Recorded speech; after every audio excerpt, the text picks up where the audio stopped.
to the art of publishing, which is this month's book camp presentation.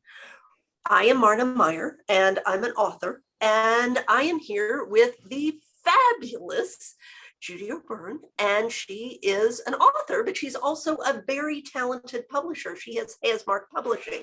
So what we are going to do today is hear an awful lot from Judy, because you've heard an awful lot from me and some of these other ones. So first off, to get started, there's an awful lot about publishing. There's almost a daunting amount. So what all goes into books? There's a ton. There's the obvious stuff that I thought about when I was first writing my book. You need the words on the inside, and you need a cover and a spine and a back cover. Okay, that part's obvious. There are tons of other pieces that go in there. One of the first things that we need to know about, though, is what our target audience looks like. So your best way to sell books is to not sell them to everybody, but to be very specific about who's going to be interested in your book. What to expect when you're expecting probably is not for people who never want to have children, right? So they're out of that target audience. But if you're planning to have children or you're pregnant, that's a fabulous book to have. All sorts of other books are like that. You want to get your target audience identified really well.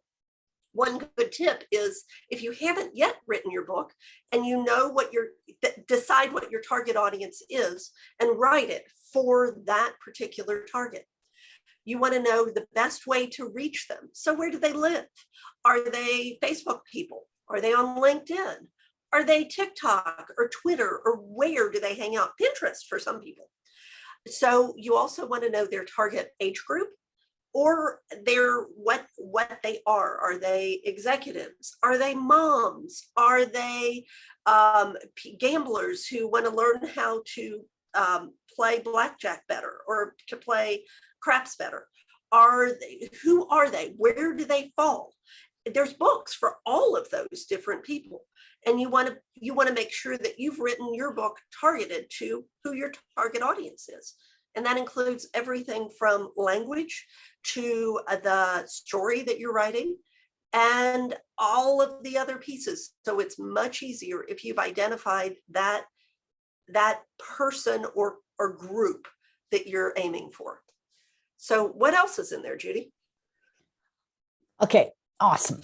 Now that we've got the whole who is it for, now we're going to get into the meat and potatoes of what needs to be done. And we're going to start with talking about the manuscript.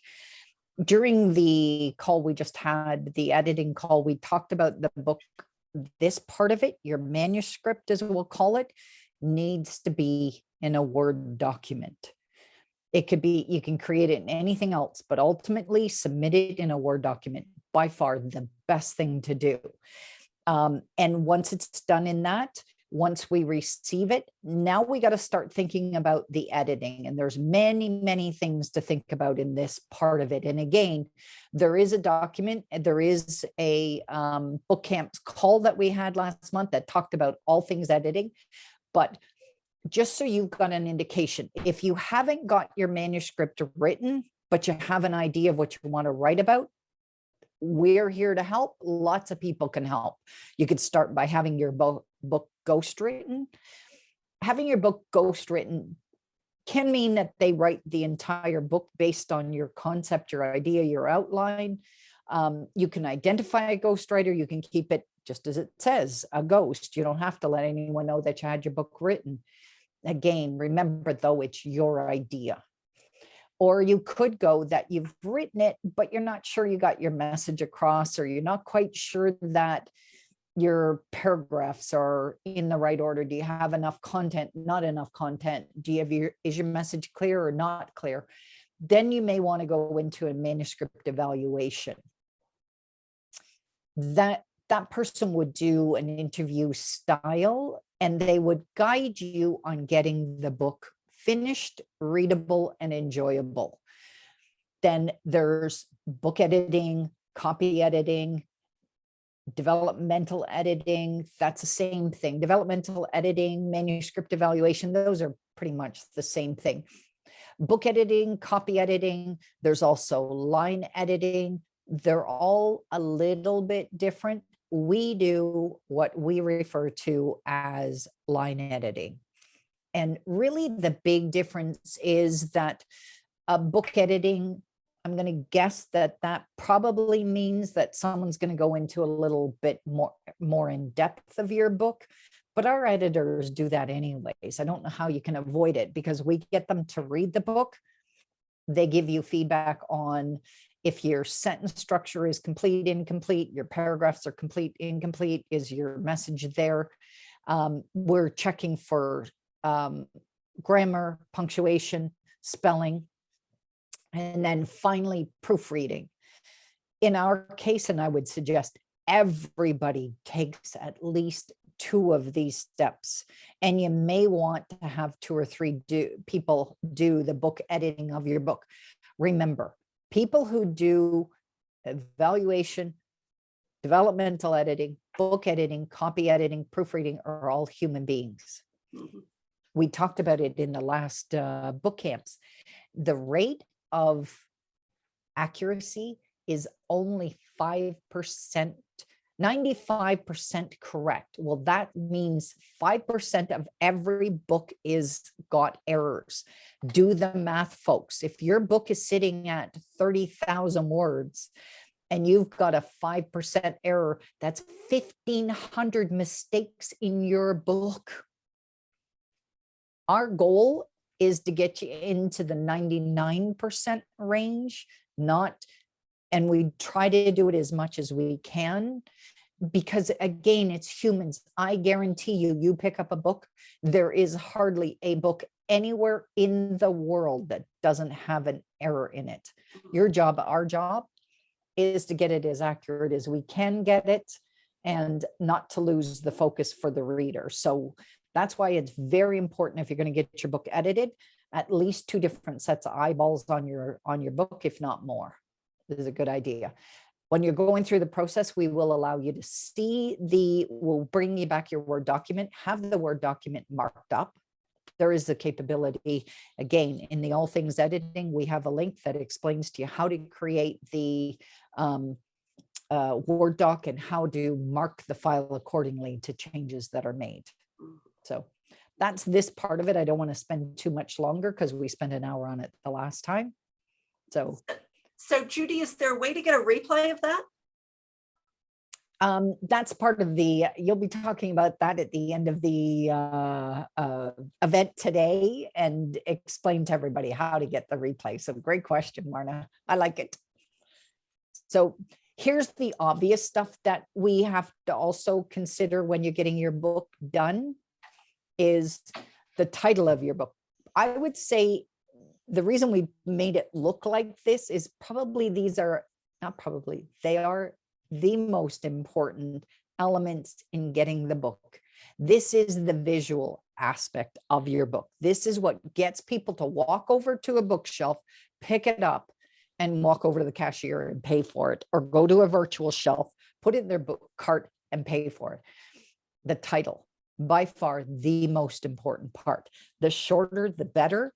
However, too short, if it doesn't get the message across, or the meaning isn't important. What's important is the title is appealing, as short as possible, but ensuring you're getting the book message across.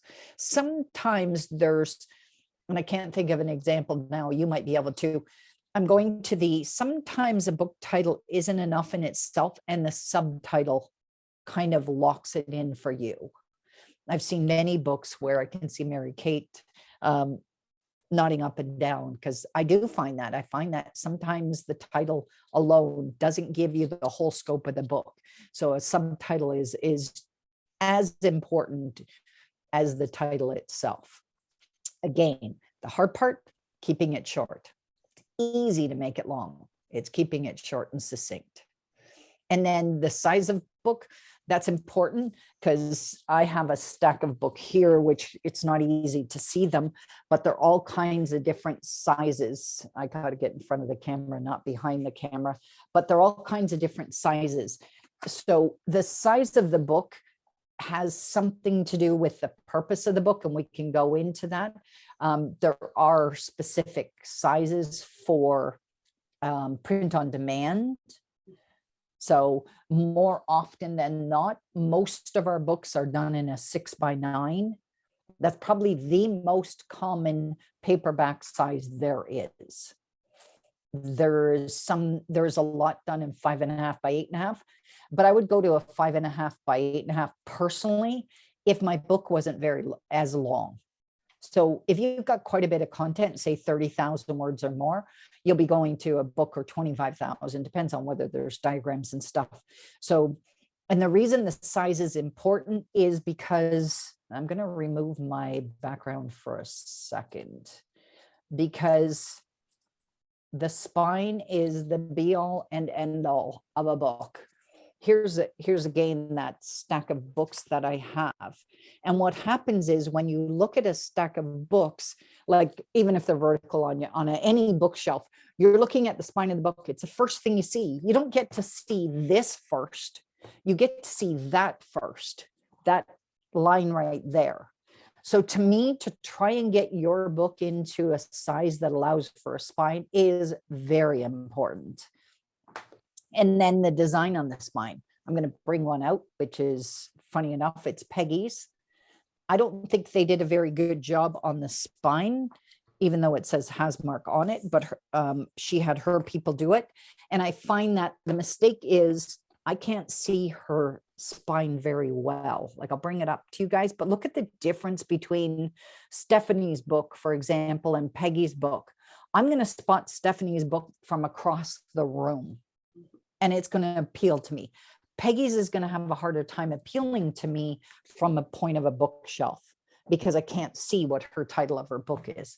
So just to give you guys an idea about size and the factor that the page size affects the number of pages and ultimately whether or not you're going to get a spine on your book or not. So that leads perfectly into the cover design. The single most, I've got to probably say the single most important aspect of any book is the cover design. You want the reader, the consumer, to see the cover and go, oh my goodness, I have to have that book. And it doesn't mean that there's a whole bunch of words on, like Peggy's books. It isn't the image as much as the words and her name, because her title has a lot of impact on it. Whereas in Stephanie's case, this is a book that's it's memoir. Well, that's why her picture and her sitting there makes me want to go right away to her book. I want to find out what happened to this girl that she's sitting here with no legs, right? And the fact that her book says without any warning. This book is very appealing to me. I find that this is one of the best book covers I've seen, is because it says everything about the story right there. And I know her story. And I find that that's absolutely incredibly appealing. So book cover design, very important. The other thing is the back cover copy. Very important what the back cover copy reads, because guess what? I'm walking into a bookstore, I see the cover, she's attracted, I've appealed to the cover, and then I go over to read. That's the very first thing I do personally, is what's on the back cover. You can have, we usually do insist that there's a picture of the author on here, the bio of the author on here, the description. Usually we would have some type of a tagline, like a lead line on the back of the book cover so that it appeals, or you could have an endorsement. Say Bob Proctor endorsed her book. I would put that at the top of the book. I think that's what Peggy did and hers. No, she just goes right into the story. She does it a little bit differently in that she went right into the story, but then she goes from the story into her bio, which is perfect. So in this case, this book has the endorsements at the top. So that's another choice. It depends on who the endorsement is. If it's from someone that's very important to the message of the book. So say it's a business book. By far, the president of a company or CEO of a company, their endorsement would be important. In the case of motivational book, someone like a Bob Proctor or Marcy Shimoff, Jack Canfield, those are important endorsements because they add to the reputation of the book or the value of the book. And then, of course, formatting. These are pretty traditional. They haven't changed too much over the years, the hardcover. And I'm happy to say that you don't necessarily have to have the paper cover. There is the opportunity to do a paper cover. I don't have one right in front of me, but this book, for example, is a hardcover. The printing is right on the cover. It's not a flat book. So there's those two options for hardcover. Paperback, of course. There's Kindle or ebook. It's not just Kindle, but it's an ebook. And then audiobook. Those are the most obvious formatting for books. Okay, now let's talk about the inside of the book. So inside a book, I'm going to do one that starts with ours instead of with Peggy's, of course, is inside. I don't see it here, but a lot of times we'll put endorsements in the very front of a book. In this case, in Stephanie's case, her book starts out with the endorsements right away. We then go into a title page. You can have your color interior or a black and white interior.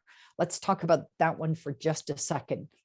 The only reason you can never do, or we suggest not doing a color interior, is because it drives the cost of the book up for the consumer. It's the only reason you don't choose color interior. If it's important to the message in the book, or because of the illustrations don't look good in a black and white, we suggest color. Children's books, they're all color. They're in full interiors are all color. So it's not that we can't do it. We absolutely can. And any layout artist can do it in color. It's just the cost to the consumer. So be aware of that. It may be that you decide you want a color interior and you want a black and white interior. We'll talk about specialty books in a minute. So it's quite possible. Inside can be images. We have that in, where's this book? We have a lot of images, illustrations, charts, can all go inside a book. There's no reason that they can't. It is an element of it. It does play a factor in the number of pages ultimately, because books end up a little wider when there's illustrations. Like this is a book that's a business book. We just launched this a week ago.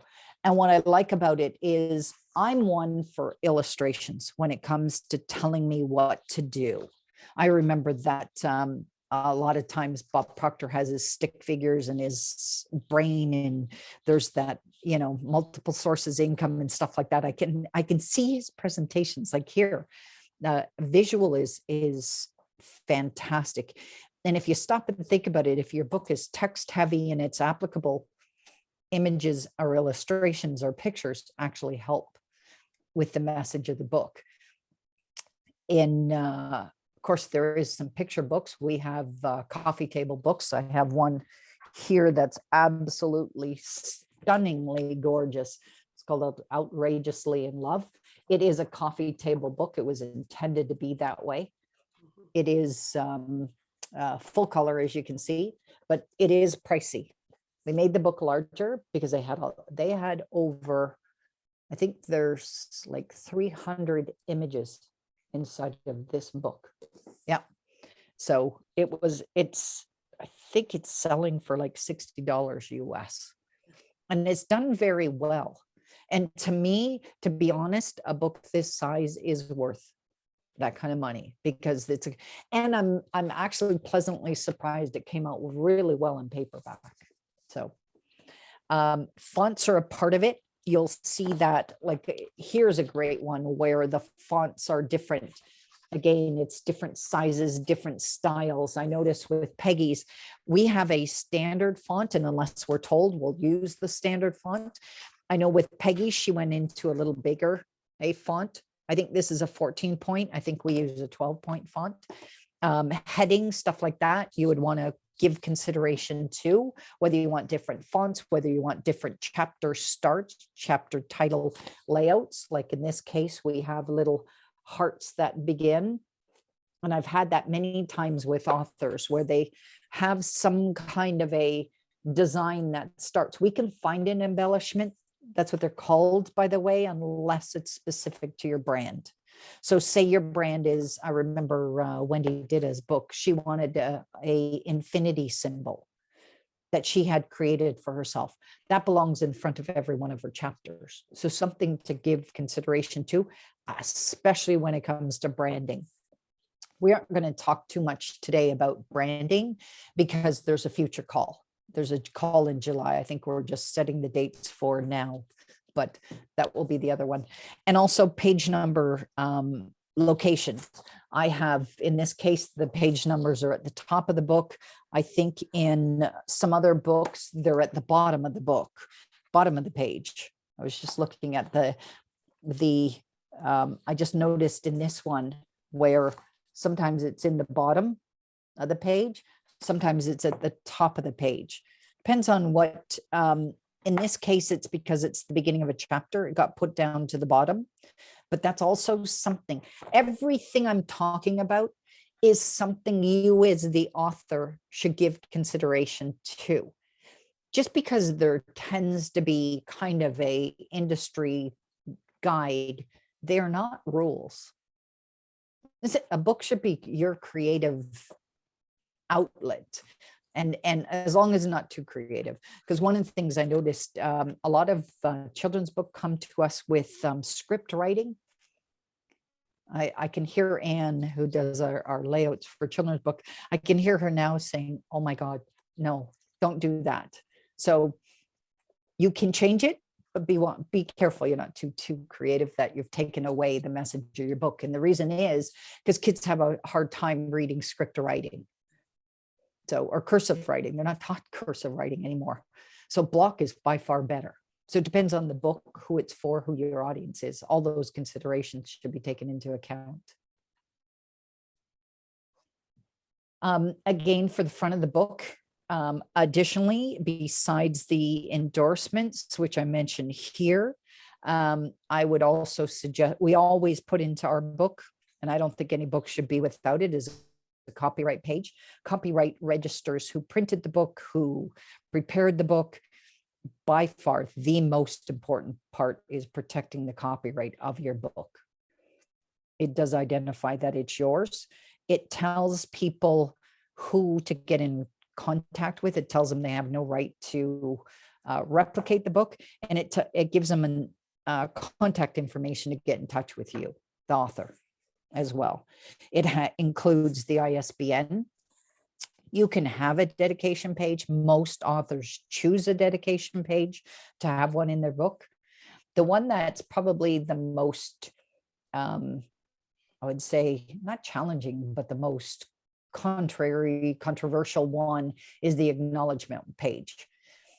Whether it's long, short is consideration. Whether it's at the front of the book, back of the book, front of the book, or the back of the book is something else to be considered. Stop and think about the reader. As much as you want to thank, like I remember when I did mine's too long. It's 2 pages.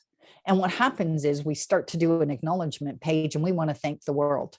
We want to thank Bobby Sue, who we met when we were 2, because they influenced our life. And then we want to, Katie came into our life when we were 5 years old and she influenced our life. If that's what you're going to do, it's okay to do it, but I would suggest putting it in the back of the book. Try and keep it short, because again, think about the reader, the consumer. This is all about, it's your story, but it's about them as the reader. And if you lose them because your acknowledgement pages, or it takes them 14 pages to get to the meat of the book, you've probably lost your consumer, you lost your reader. So table of contents, it's important for most books, not all books. Like I wouldn't have a table of contents in a memoir, because unless there's something that breaks it up. But table of contents in most books makes a lot of sense, especially self-help or business books. That makes sense. Fiction books don't always. Sometimes they do, sometimes they don't. Forward. I love that it's spelled right on this. I couldn't imagine showing up today and we spelled forward wrong, because trust me, 90% of the time we receive forward as FORWARD. It's not forward. It is the forward in a book. It is very optional. It is not necessary. I get asked that quite often. Do you need a forward? No, you don't. What's important about the forward is it's relevant to who you are, the book's purpose. If, for instance, let's talk about Stephanie's book. If she had a forward and she has a business acquaintance and he wrote about her business ethics and how great a worker she is, it would have no bearing on this book at all. So therefore, I wouldn't suggest a forward in that respect. I can't tell you what I think would be a good forward for a memoir, but it would be somebody who knows you well, somebody who probably was related to this story. And the purpose of this book is about the fact of Stephanie found the strength and the perseverance and the ability to overcome what could have been, it was a tragedy for some other people, but what could have become very tragic for her as well. And instead, she's lifted herself up, and she's an incredible, incredible woman with absolute strength. Is fantastic. Yeah, Jennifer just pinged me and said maybe her doctor. That would have been a good one as well, because I'm sure that the time that she went through this, as you're kind of alluding to, is that she was in an accident, and that's what caused this.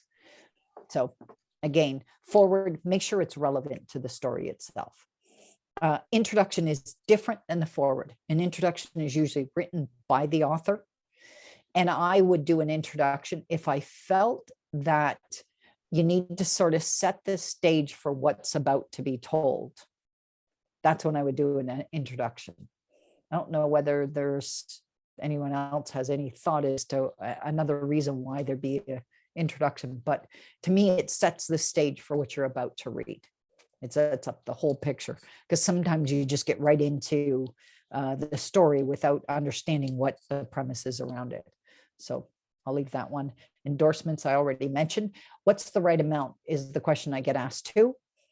There is no right amount, but there is. Again, consumers, there's no tried and true rule. We put them at the front of the book. We usually don't put any more than maximum 2 pages. You can break them up. You can put some in the front of the book, some in the back of the book. You can put some in the book. You can put some in editorial review on Amazon.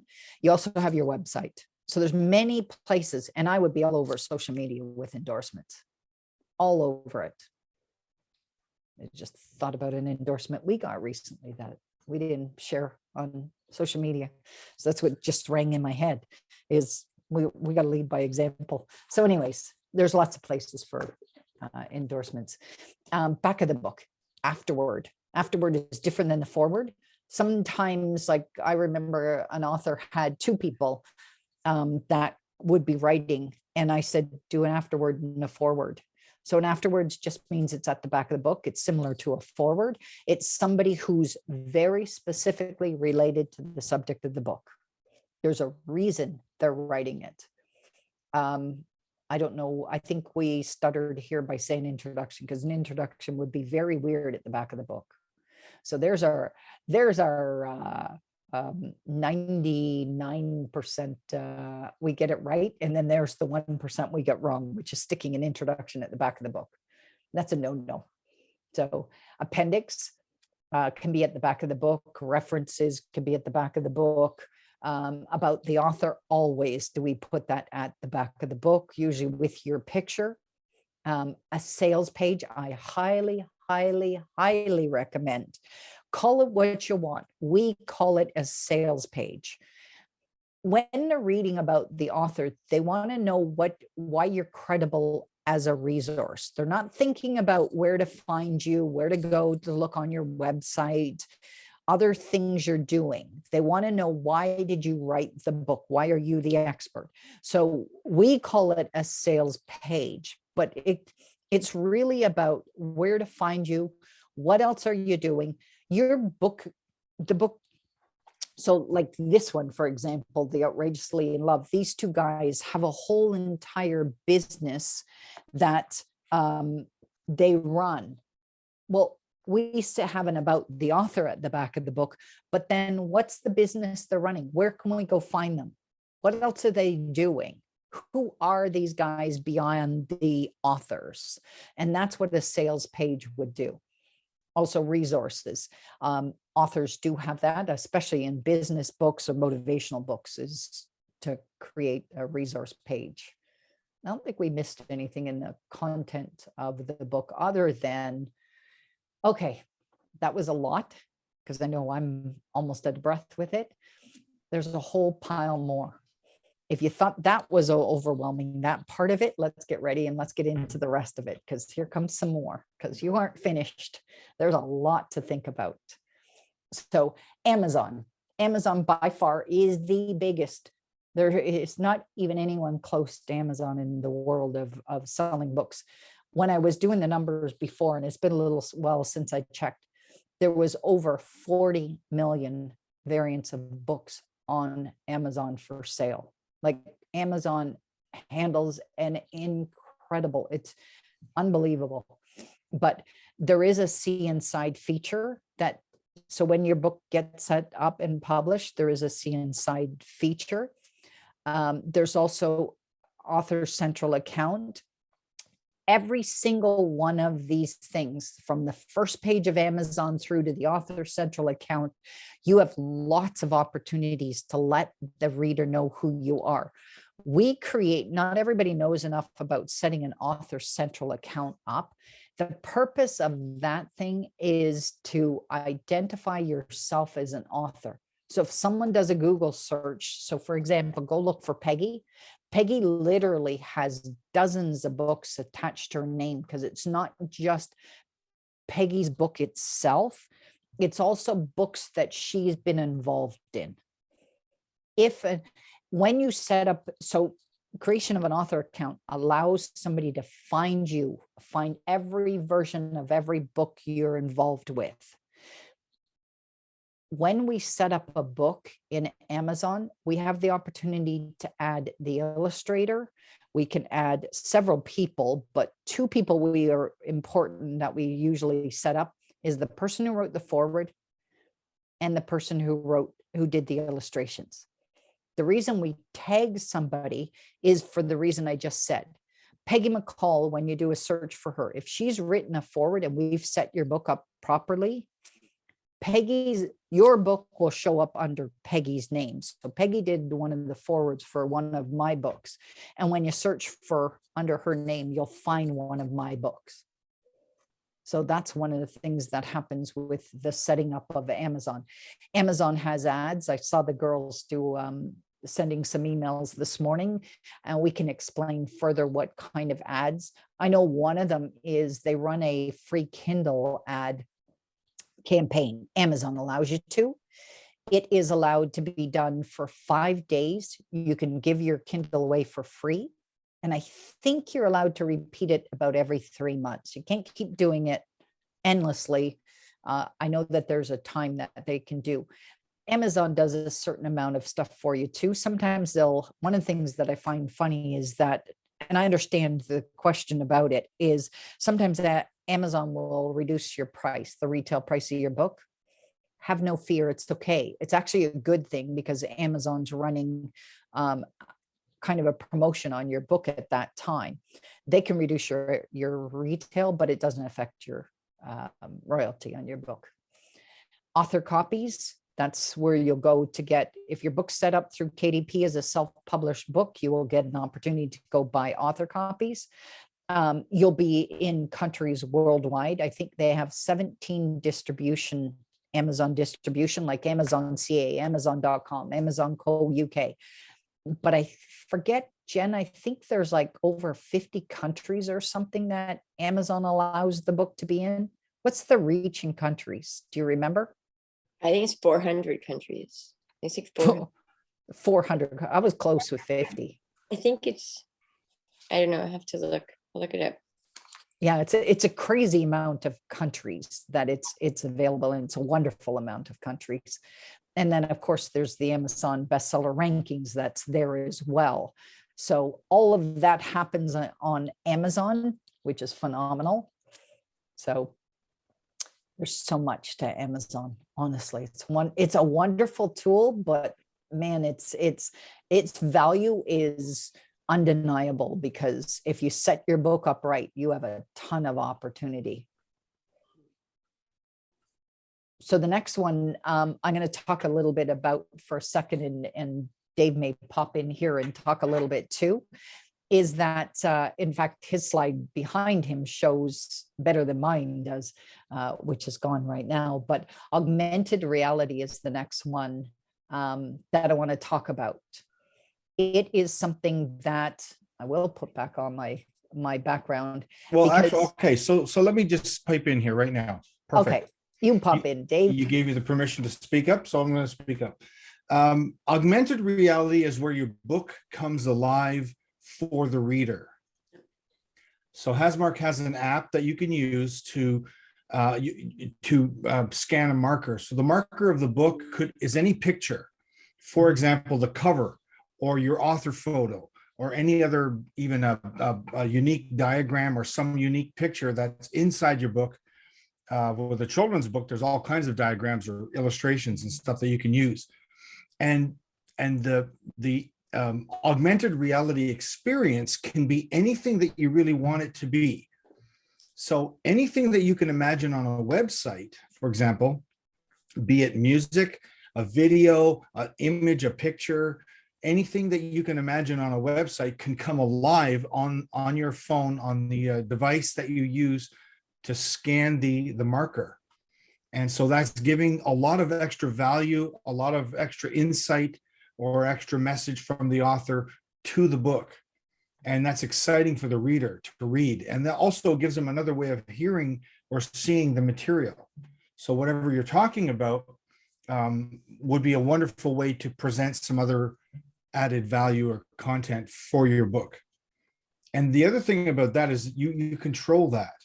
So once the book is in print and it's out there, you can actually control what they're seeing. And then you can also, bring them into your world. So included in this augmented reality experience is the ability to drive traffic to your website, for example, or your storefront, to learn more or to download a free something that they can, you'll get their email address, and now you can, create a relationship with these customers, with these would-be clients of yours. So there's a lot of magic that goes on behind the scenes or within the whole augmented reality experience. And it really is so cool because, who else is doing this? It's a we're really blazing the trail on a global scale. This works everywhere in the world. So it's cool. Yeah, it is. It is about cool. That. Well, thank you, Dave. And if anyone wants to try it, by the way, our logo itself will cause a augmented reality experience. So you download the Hasmark app and then scan our logo. And what happens is not only will you get an opportunity to see one video, but we've added something that no one else is doing in the industry. We've added the opportunity that 3 videos pop up. So you have a choice of watching any one of the 3. In our case, what we did was one of them's talking head. It's me. The other one is Jennifer animated the same thing I'm saying. So it comes up. So it's my voice, but it's in animation. And the third one was, we had Talita speak to the same message, but in Portuguese, which is pretty awesome. So one of the future books is we've got something else exciting coming along. We'll talk about augmented reality in one of the future calls, because this is something that's incredibly exciting. And we've managed to put it in just about every single book we have. And one thing's, a lot of authors create book trailers for the book. Well, what a great thing to have is in your book is to have your book trailer, because right away, someone can walk into a store, download the app, and you pop up. Like, what a beautiful experience for the reader. I was telling a children's author yesterday, she could literally read her book. Or she's doing, one of them is that I've had a couple people come to us about doing a yoga book for children or adults. You could show yoga poses. Like it can be used as a workbook, an instruction book, like a whole bunch of things. I get so excited when we start talking about augmented reality. But anyways, this call isn't just about it, but that is something when you come to Hasmark that we have. So what else is I mentioned, I touched on earlier, is ebook formatting, but I wanted to mention that normally we do Kindle. And I actually surprised Marna yesterday when I said to her, do you know that in all of the time of being in business, the only ebook we do in production is Kindle? I don't think I've ever been asked for a Nook. Nook is the brand. Kindle is Amazon's brand. Nook is Barnes and Noble brand. There's another one too that comes to mind right away. But even creating the PDF and putting it on, a lot of times we've done PDFs of a free book ourselves personally, and we put it on a web page or have a sign up or something. When you create your PDF on a web page, put it on a web page, that's an e-version of a book. Okay, I think that's one of the misconceptions in the business. So book reviews are a little bit different than endorsements, although they're the same. But book reviews, I put it in here again. I wanted to repeat it because there's the Amazon or the Barnes and Noble reviews. So one of the things we suggest to our authors is once your book is published, have people go in, purchase the book, write reviews. Especially if one of the reasons that, say, the Kindle free version is very valuable for is offer to give it away, but as a thank you for getting your book for free, would you kindly go and write a review about the book? And most people will. I've seen a lot of people build up a lot of reviews. Reviews are important because if you think about it, I hear this daily, is somebody's looking for something or someone finds us from a referral. Well, a review is like a referral. If I go on to, say, Travelocity or I can't think of the travel thing that I was just on page, and I was thinking about picking a hotel. I went there and I was looking for the number of reviews. And it wasn't just the number of reviews. I looked for the rating of the reviews and the feedback from people. And I knew enough to look for trigger words within that. So if you start looking for reviews yourself, then I would be certain to be making sure my book has reviews as well. And you can line those up ahead of time, ahead of the release, except they cannot really, if they post a review prior to buying the book, then it doesn't show up as a verified purchaser. By far, the best reviews are if someone has actually purchased the book online and then written the review online. So yes, you can write a review without having purchased the book on Amazon, but it's not as good as if you did buy it. So another consideration is translating your book into many languages. We probably have a lot in our virtual bookshelf now that have been translated into different languages. It is like starting over again, I will tell you that. A lot of authors come to us and ask us if we can translate. Absolutely, yes. The only thing that you probably save on is the cover design. So we'd still want to use the same cover design, but we want to change the language that's on the cover. The interior of the book, there's no saving. You're going to go through.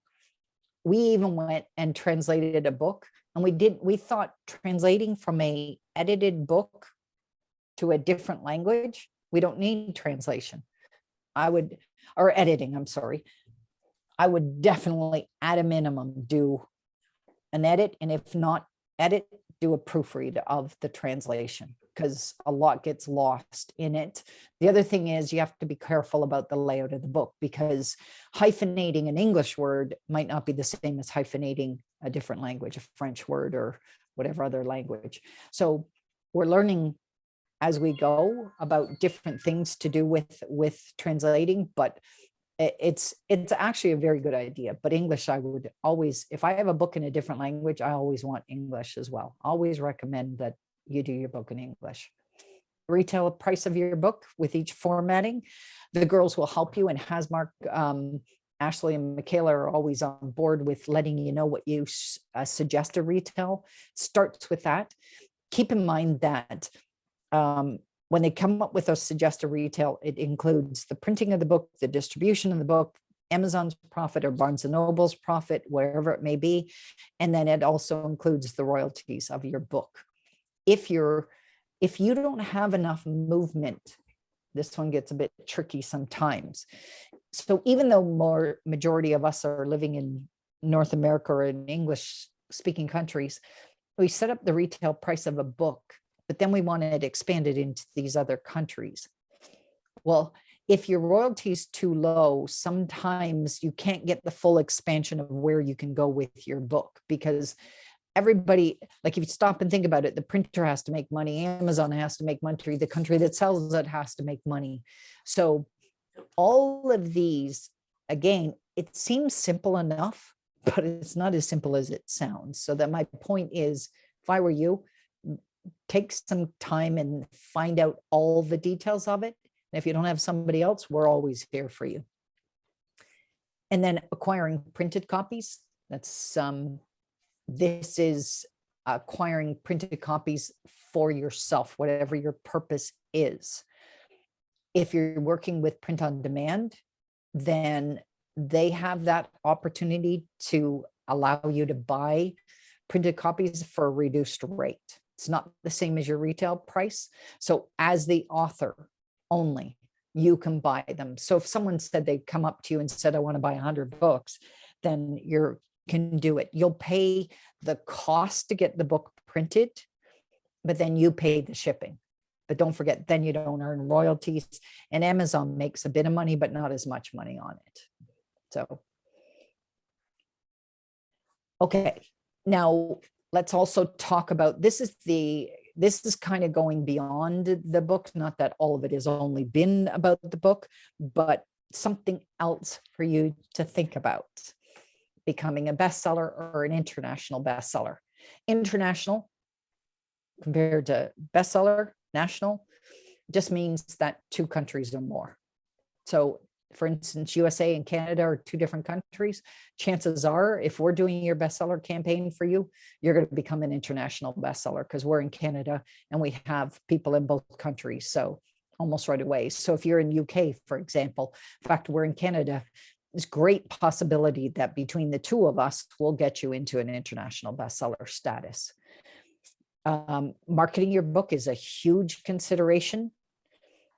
I think the stats are that 95% of authors only sell less than 500 copies of their book. 95% of authors sell less than 500.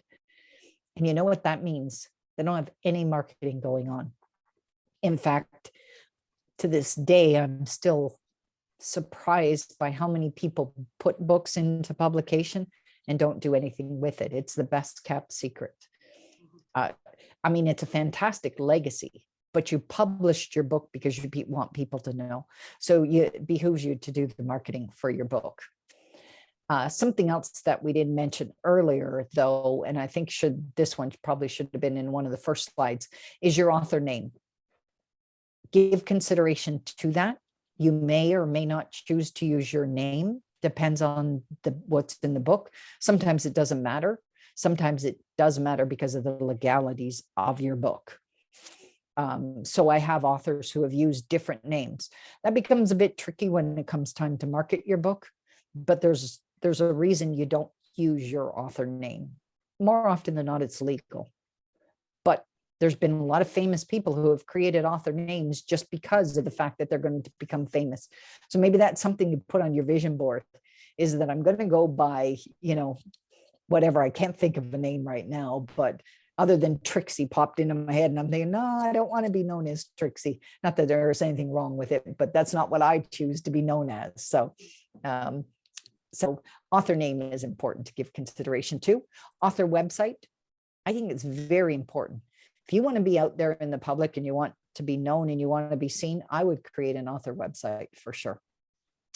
It gives you an opportunity for people to find out who you are, what do you got, what else do you have, what's your first book, and maybe you have more book, where can they find you on all the social media. It also allows you to provide signed copies of your book. That's what I would do with my book. I would sign copies from my own website.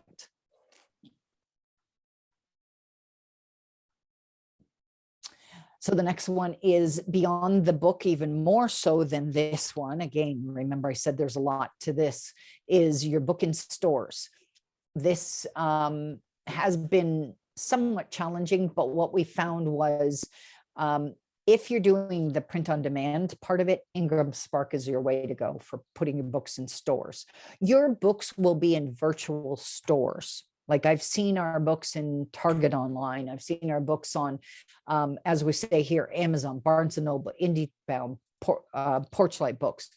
It does put your books in a lot of virtual, KDP, Amazon, print on demand. Put your books in a ton of places, virtual. It does not put you in position to have a bookstore order your book into its store. So when I talk about it being in the stores on an actual physical bookshelf, you need to do it through Ingram Spark. Okay.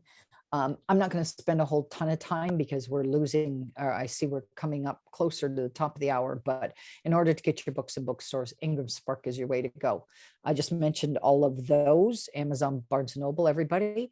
US copyright registration. There is a copyright registration office in your country. I'm pretty sure most countries around the world have it. Canada has one, US has one, et cetera, et cetera. You don't necessarily have to do it. And most of the authors don't, majority of authors don't submit their books to copyright registration office. It's only if you choose to go down that path. Some authors feel they do, or they've got big ideas for their book. Then you might want to do that. Beyond your book could be courses, activity books, learning kits, journal, accompanying workbooks. There is so much. Book series. Honestly, it's amazing what you can do. The fact that your book is your calling card is just the beginning of where you can go. Limited editions. I say that when we're talking about black and white and color earlier, you could bring a book out in black and white, but if you wanted to do a color version because it's more expensive, you might choose to do a color version with a hardcover. It's the same book, but it's different. So that would be an idea for this part of it. Okay, the next couple of slides are I think you flip past one, Jen.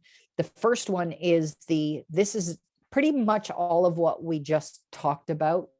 But this actually puts it into a process. This is the process that we follow as a sort of guideline for us. What it shows you, it takes about a 3-month process for a text-heavy book. The general guidelines, 3 months. Children's books, because of the illustrations, are probably closer to 6 months. Could be shorter, could be longer. I've done them shorter. The team has done them shorter. The minimum they want is 3 months, because sometimes it could be the editing that could cause us a bit of a delay. When you're within Hasmark and when you sign up, as Marna's going to explain in a moment, is about the Bookkamps membership site. You'll get this, so you'll get a better idea of what the entire process is, because I don't want to spend a whole ton of time on this now due to the time. But this goes through every part of it. That brings us right through to completion. And to wrap up, I did put together some questions. I might have answered some of this. Hopefully I've answered just about everybody's questions, although there's thousands of questions we get asked all the time. There's 1,000 moving parts to publishing. How long, I just mentioned, how long does it take to get your book published? I would say 3 to 6 months is what we usually take. I've heard if you're going to go traditional publishing, which is what I'm going to talk about quickly next, traditional publishing could take years. That's probably the biggest difference between vanity self-publishing and traditional publishing is the length of time to get to production. Traditional publishing is the major difference between traditional and the rest of us is traditional buys the rights to your books. By far, the biggest thing to consider. I was talking to someone yesterday and I explained to her the difference. And that's what I said to her. If you want to own the rights to your book, you want to create courses, you want to create workbooks, you want to create speaking engagements, then you go the self-publishing route. It's becoming more and more popular all the time. It used to be that you chose traditional because of quality. It's not anywhere near as important as that used to be. I'm finding that the self-publishing books, like this one here that I showed you guys earlier, and I can show you sample after sample after sample, the quality of printing is really good. The fact that a lot of these illustrations are full pages, full page color, there's not even bleed on the next page.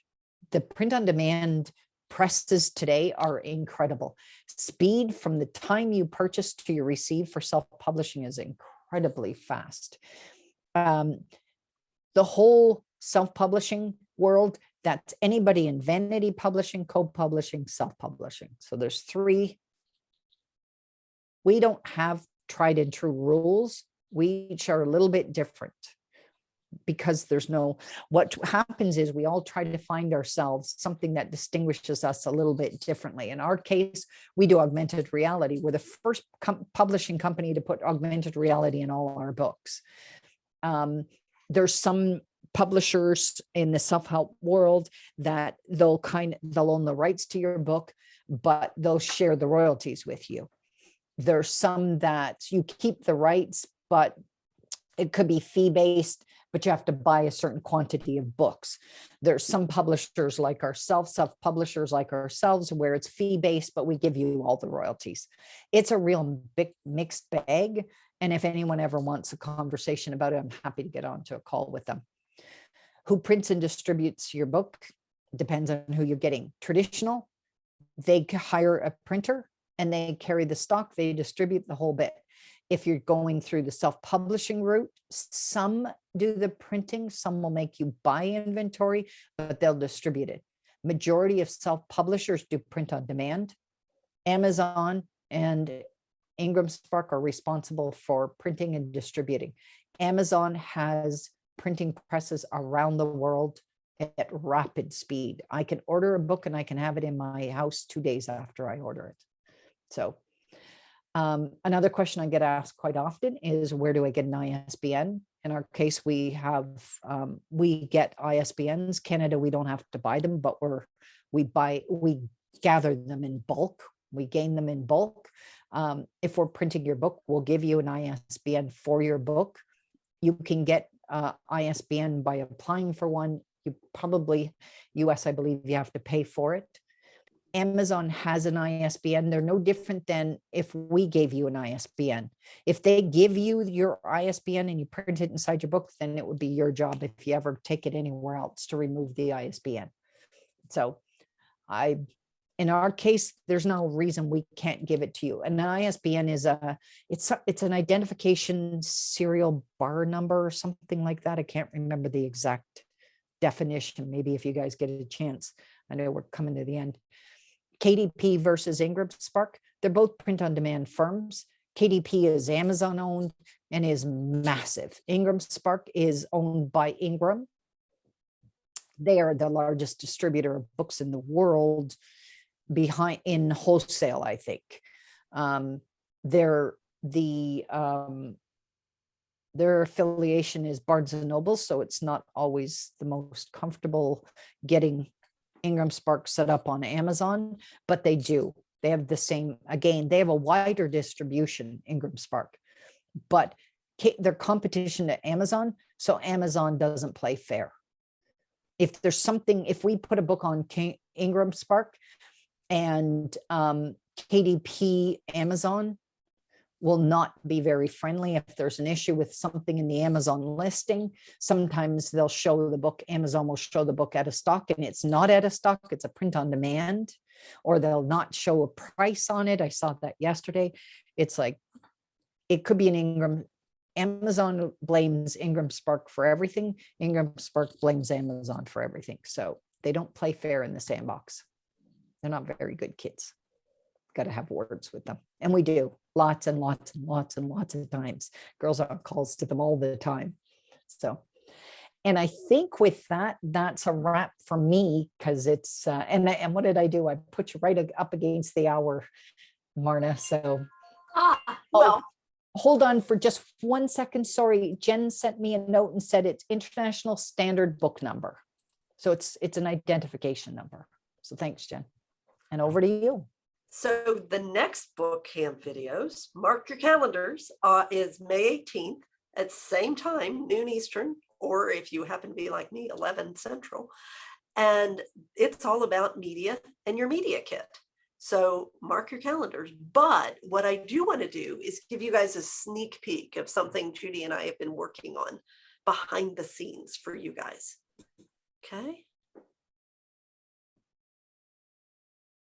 So there will be, or there is, it's just in the final testing stages, the Bookkamp membership site. So one of the things is I wanted to give you, after you've signed up, there's some pieces in the beginning, but if you had already signed up, it's a monthly subscription service, and then it's got all of the videos that we've done, and as we do them, we put them up there, as well as some additional downloads for you guys. So there's all kinds of fabulous, great things. For this one that we just did, once the call is finished and all of the magic happens to where it can be put up here, this one has a white paper that's an additional look at this, as well as those diagrams that Judy showed us. So that will be up there. For editing, there's an editing white paper.